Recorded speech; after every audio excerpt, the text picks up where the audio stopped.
welcome. Thanks for joining us today. My name is Paul Bratcher. I'm a jazz piano faculty here at Levine. Today, we have the great Andrew Hare, who's the drum faculty and head of the percussion department. And today, we're here to talk about his upcoming performance. It's talking about Duke Ellington. Why don't we start? Just tell us a little bit about how this idea got formed, where it came from. Sure. Well, the Duke Ellington part is really easy because it's Duke Ellington. I was saying this to somebody the other day. I don't think there's anybody that's more inspiring to me musically, just in terms of, it's pretty much infinite inspiration in terms of composition, in terms of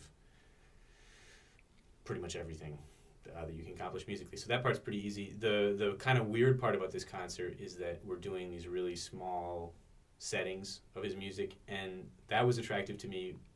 I think I got the idea, that Joe Henderson record, Lush Life?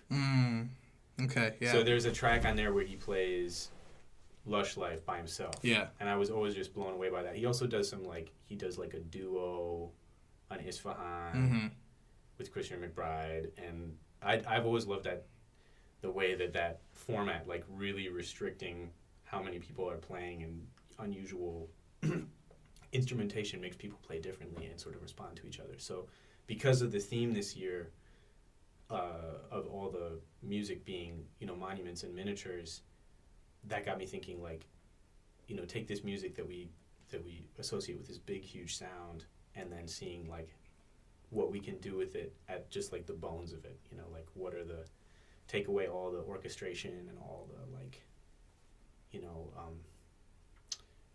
sort of frills. Not to diminish the frills. The frills are great. I love the frills, but what's that underneath stuff that makes people keep on coming back to the music because it's so good.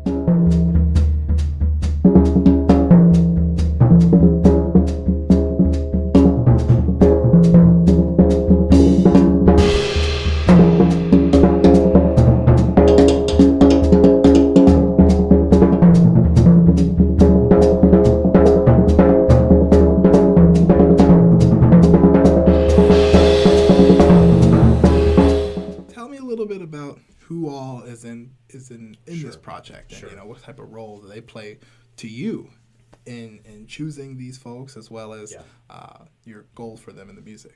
So,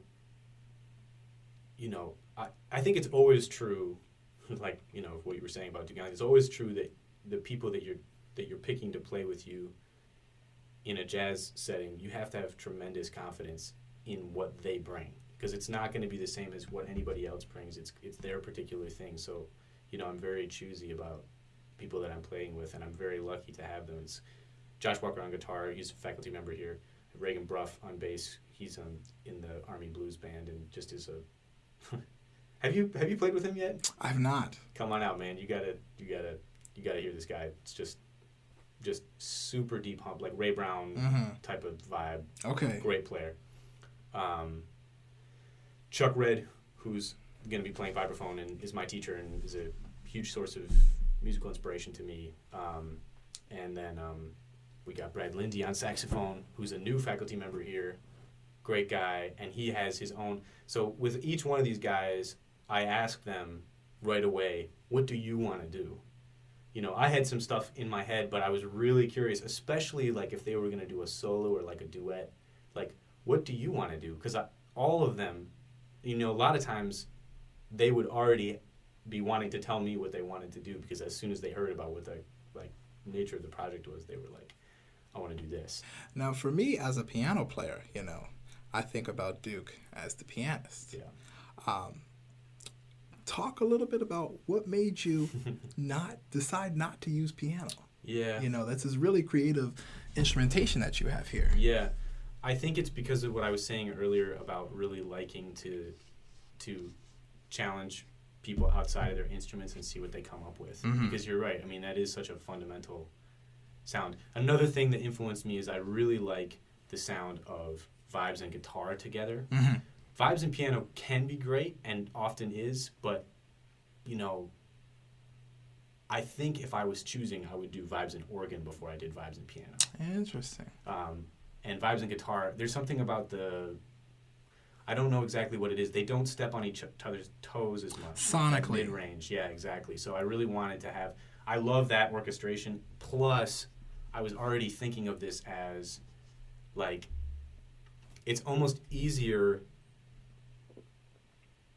to expose how brilliant the music is if you're playing with a completely different instrumentation.